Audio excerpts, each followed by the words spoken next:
उमेदवारी अर्ज माघारी घेण्याच्या शेवटच्या दिवशी सोलापुरात मोठ्या राजकीय घडामोडी पाहायला मिळाल्या। अनेक दिग्गज उमेदवारांनी आपली उमेदवारी माघारी घेतली, तर काहींच्या डोळ्यात अश्रूही दिसून आले। वर्षांनी विश्वास दिला आहे असं सांगत काही उमेदवार भावूक झाल्याचे चित्र नार्थकोट प्रशालेच्या परिसरात होते। या दरम्यान मध्याचे आमदार देवेंद्र कोठे हे स्वतः नार्थकोट प्रशालेच्या मैदानावर हजर राहून त्यांच्या आत्या कुमुद अंकाराम यांची उमेदवारी माघारी घेण्यासाठी पुढाकार घेतला होता। ते स्वतः आत्याला घेऊन नार्थकोट येथील निवडणूक कार्यालयात आले आणि अर्ज मागे घेतला। आमदार स्वतः मैदानात उतरल्याने राजकीय वर्तुळात खळबळ उडाली। यावेळी बोलताना आमदार देवेंद्र कोठे म्हणाले, पक्षासाठी काम करणाऱ्या अनेक निष्ठावंतांना आम्ही उमेदवारी देऊ शकलो नाही याची खंत आहे, मात्र पक्ष योग्य वेळी योग्य दखल घेऊन न्याय देईल। भाजप विरोधात एकत्रित येत भाजपातील पदाधिकारी अपक्ष पॅनल तयार करत असले तरी अशा लोकांच्या संपर्कात राहून त्यांचा गैरसमज दूर करू, असेही आमदार कोठे म्हणाले।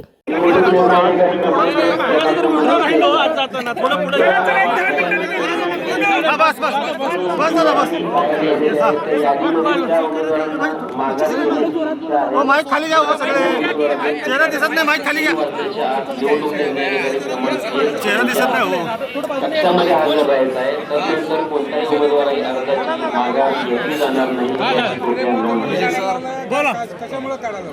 मुख्यमंत्री देवेंद्र फडणवीस साहेब व पालकमंत्री जयकुमार गोरेभाऊ यांच्या सूचनेवरनं मी माझी आत्या असलेल्या कुमुद अंकाराम यांना विनंती केली की फडणवीस साहेब आपल्या पाठीशी इतक्या भक्कमपणे उभं राहत असताना आपल्याकडनं कुठलीही चुकीची कृती व्हायला नको।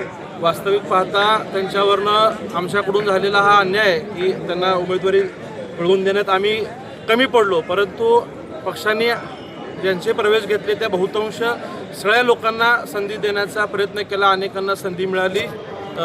त्या ज्या प्रभाग क्रमांक 3 मध्ये इच्छुक होत्या त्या ठिकाणी प्रयत्न झाला, परंतु संधी देता आलं नाही। ती वस्तुस्थिती त्यांना समजून सांगितली। कुटुंबाच्या विनंतीला प्रेमापोटी त्यांनी मान्य करून आज विड्रॉ केलेला आहे। स्वतः फडणवीस साहेबांनी आणि पालकमंत्री गोरेभाऊंनी शब्द दिलेला आहे की जो त्यांच्यावरती अन्याय झाला आहे तो येणाऱ्या काळात पक्ष निश्चितच भरून काढेल आणि ती आम्हा सगळ्यांची जबाबदारी असेल। आम्ही सुद्धा त्यांना विनंती केल्यामुळं भारतीय जनता पार्टी सोबत सक्रिय प्रचारात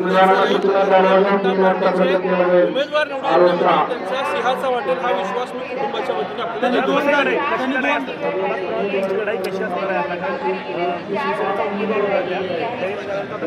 प्रभाग क्रमांक 1 ते 4 कॅमेरा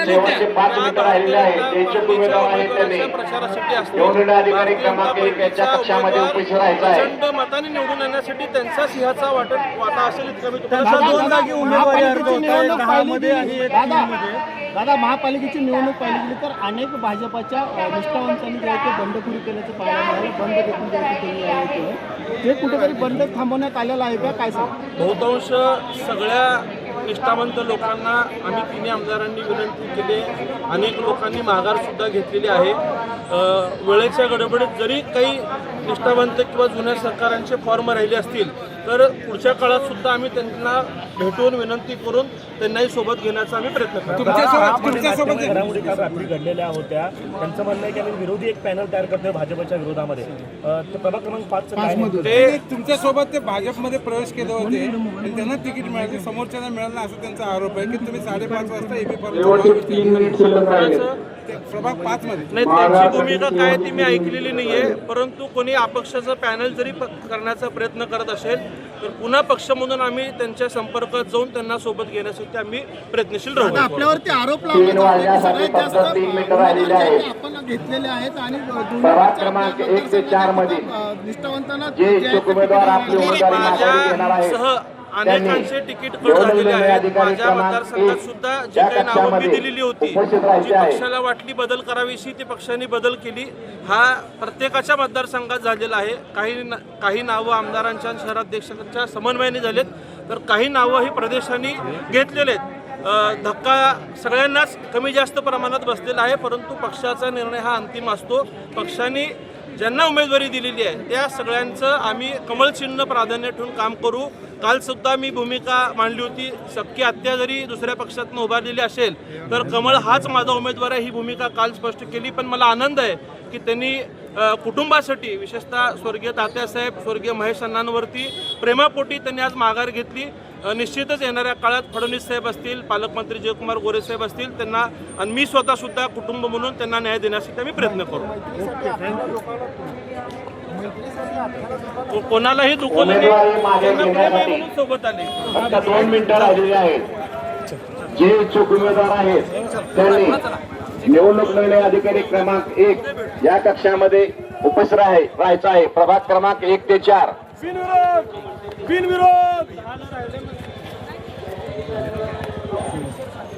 शेवटचा 1 मिनिट शिल्लक राहिलाय.